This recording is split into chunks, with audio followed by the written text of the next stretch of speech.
आज हम प्रश्नावली 2.a हल करेंगे।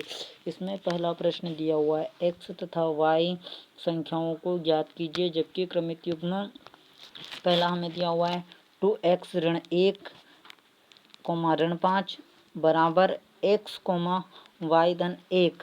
तो हम जानते हैं दो क्रमित युग्म बराबर होंगे यदि उनके प्रथम अवयव समान होंगे। तो क्रमित युग्म 2x ऋण 1 बराबर होगा x के। तो हम लिखेंगे यहाँ पर 2x ऋण 1 बराबर x। अब हमें x का मान चाहिए, तो हमें x के मान चाहिए तो हम x के साथ जो भी संख्या है उसे बराबर के उधर ले जाते हैं। तो यहाँ पर सबसे पहले बराबर के इधर ऋण 1 को लाएंगे। तो हम लिखेंगे 2x बराबर, जो बराबर के बाद पहले लिखा हो उसे लिखेंगे। तो इधर x है तो x, और हमें ऋण 1 को इधर लाएंगे तो इसे का चिन्ह बदल जाएगा। तो हम लिखेंगे धन 1। हमें x का मान चाहिए तो हम ये x को उधर ले जाएंगे, x को एक तरफ करेंगे और y बाकी संख्याओं को एक तरफ। तो इधर पहले 2x लिखा हुआ है तो हम लिखेंगे 2x। x धन का है और उधर जाएगा तो ऋण x बराबर 1।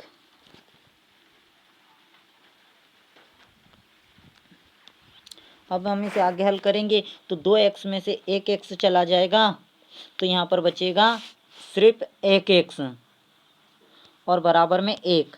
अतः x का मान 1 है। अब हमें y का मान ज्ञात करना है तो हम y का मान ज्ञात करने के लिए दूसरे के बराबर में दूसरा रखेंगे। यहाँ पर अभी हमने 2x ऋण 1 के बराबर में x रखा था, अब यहाँ पर ऋण 5 के बराबर में y धन 1 रखेंगे। तो हम लिखेंगे, आगे पीछे लिख सकते हैं, y धन 1 बराबर 5 लिख सकते हैं। तो यहाँ पर हम लिख लेंगे y धन 1 बराबर 5। तो y धन 1 बराबर ऋण 5 है तो हम ऋण 5 लिखेंगे। अब हमें y का मान चाहिए तो y को एक तरफ रखेंगे बराबर ऋण 5 पहले से तो ऋण 5 और धन का उधर जाएगा तो ऋण का 1 हो जाएगा। यदि हमें y का मान चाहिए तो हम y बराबर, दोनों ऋण ऋण संख्या जुड़ती है और उत्तर ऋण में आता है तो ऋण 5 और ऋण 1 ऋण 6 हो जाएगा। तो हमें x का मान 1 तथा y का मान 6 मिल गया। तो हम लिख सकते हैं, अतः x का मान 1 तथा y का मान 6, तब हमारा उत्तर कंप्लीट हो जाएगा। यह था पहला प्रश्न। अब हम हल करेंगे दूसरा प्रश्न। दूसरा प्रश्न हमें दिया हुआ है x ऋण 3 y और इधर दिया हुआ है बराबर में 0,2y धन 1। तो हम x ऋण 3 के बराबर में 0 रखेंगे और y के बराबर में y धन 1 रखेंगे। हमें ध्यान देना है कि कोमा से पहले वाली संख्या को हम कोमा के पहले वाली संख्या के बराबर तथा कोमा के बाद वाली संख्या को कोमा के बाद वाले संख्या के बराबर रखेंगे। तो इधर दिया हुआ है x ऋण 3 और इधर कोमा से पहले दिया हुआ है 0, तो हम इसे इसके बराबर में लिखेंगे। हमें x का मान चाहिए तो ऋण 3 का इधर पक्षांतर कर देंगे तो x बराबर 0, ये ऋण 3 इधर आएगा तो धन 3 हो जाएगा। तो यहाँ पर x का मान हमें 3 मिल गया है और y का मान ज्ञात करना है तो हम ये कर लेंगे। तो हम y का मान ज्ञात करने के लिए y बराबर 2y धन 1 रखेंगे। तो हम यहाँ पर लिख लेते हैं, 2 मिनट। हम लिखेंगे 2y धन 1 बराबर y, या y बराबर 2y धन 1, कुछ भी लिख सकते हैं, गलत नहीं होगा। तो हम पहले ये वाली संख्या लिख लेते हैं, 2y धन 1 बराबर y। अब हमें y का मान ज्ञात करना है तो 1 है, इसे पक्षांतर करेंगे तो पहले जो है वही लिख लेते हैं, 2y बराबर, y तो पहले था इधर बराबर के और धन 1 इधर आएगा तो ऋण 1। अब हमें y का मान ज्ञात करना है तो ये बराबर के इधर जो y है इसे उधर ले जाएंगे बराबर के, तो 2y और धन y उधर जाएगा तो ऋण y हो जाएगा और बराबर ऋण 1। 2y में से 1y जाएगा तो हमारे पास मिलेगा सिर्फ y। 2y में से, यहाँ पर 2y में से 1y चला जाएगा तो y और बराबर में ऋण 1। तो हम लिख सकते हैं, अतः x का मान 3 तथा y का मान -1 है। अब हम प्रश्न क्रमांक 3 हल करेंगे। प्रश्न क्रमांक 3 हमें दिया हुआ है x धन y, 0 और इधर दिया हुआ है 2, x ऋण y। तो हम पहले लिखते हैं x धन y बराबर 2।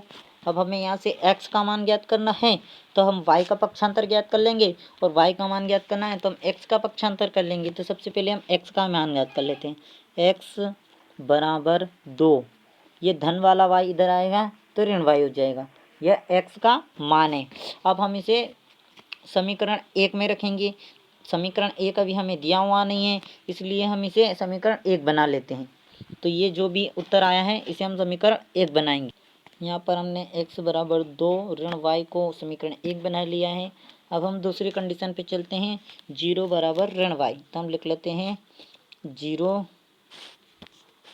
बराबर ऋण y।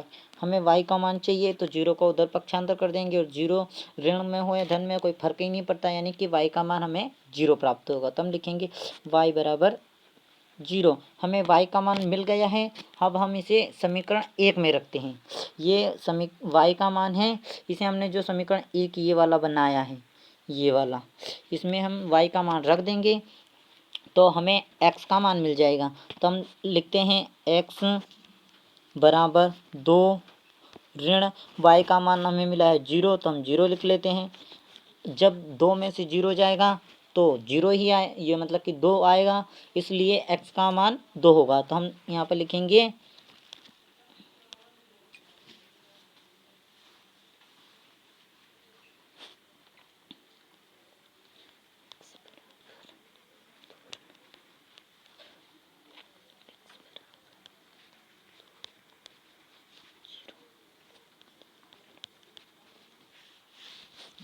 तब हमें y का मान रखने पर x का मान मिल गया है। तो हम लिखेंगे अतः x का मान 2 तथा y का मान अभी हमें मिला था 0। तो हम यहाँ से इसे भी हल कर लेते हैं। अब इस प्रश्नावली का लास्ट क्वेश्चन बचा है प्रश्न क्रमांक 1 का, वो अब हम हल करेंगे। अब हम चौथा प्रश्न हल करेंगे। यहाँ पर दिया हुआ है x ऋण 2, 2y धन 1 और बराबर में दिया हुआ है y ऋण 1, x ऋण 2। तो हम लिखते हैं x ऋण 2 बराबर में y ऋण 1। अब हम x का मान ज्ञात करना है तो हम संख्याओं को एक तरफ और एक्स वाई को एक तरफ कर लेंगे। तो हमने x और y इधर है धन का, तो ये इधर आएगा तो ऋण का, ऋण y बराबर इधर ऋण 1 पहले से तो ऋण 1, और ये ऋण 2 इधर जाएगा तो धन 2 हो जाएगा। अब x ऋण y बराबर धन ऋण कटेगा, यानी ऋण 1 में ऋण 1 और 2 जब घटेंगे तो 2 में से ऋण 1 जाएगा तो हमारे पास 1 बचेगा, और चिन्ह बड़ी संख्या का लगता है तो यहाँ बड़ी संख्या 2 है जो धन की है, इसलिए यहाँ पर धन 1 बचेगा। तो हमारे पास आया x ऋण y बराबर 1। अब हम किसी भी संख्या का मान ज्ञात कर सकते हैं। x का मान ज्ञात करेंगे तो y का पक्षांतर कर देंगे, तो x बराबर 1 और धन y इधर आए, ऋण y इधर आएगा तो धन का y। ये बना हमारा समीकरण 1। अब हम इसे समीकरण 1 का नाम दे देते हैं, समीकरण 1। x बराबर 1 धन y, ये हमारा समीकरण 1 है। अब हम इसे समीकरण 2 बनाकर इसमें रखेंगे मान। अब हम समीकरण 2 बनाते हैं।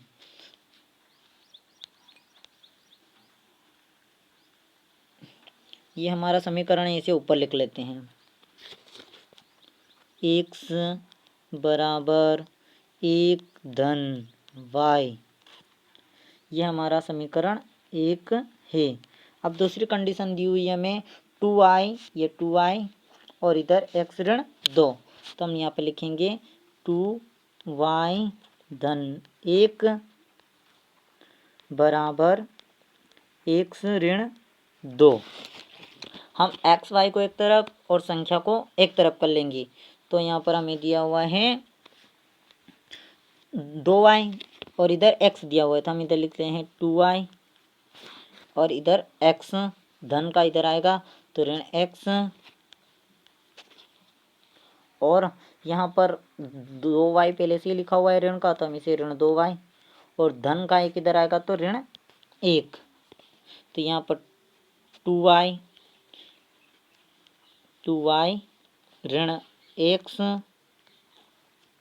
2y ऋण x बराबर, दोनों ऋण की संख्या जुड़ जाएगी और उत्तर ऋण में आएगा तो ऋण 3। अब यहाँ से हम समीकरण 1 से x का मान रख देंगे। यहाँ पर समीकरण 1 ये दिया हुआ है हमें, इसमें x बराबर 1 धन y है, तो हम यहाँ पर x का मान रख देंगे तो हमें y का मान मिल जाएगा। तो हम x का मान वहाँ से रख देंगे।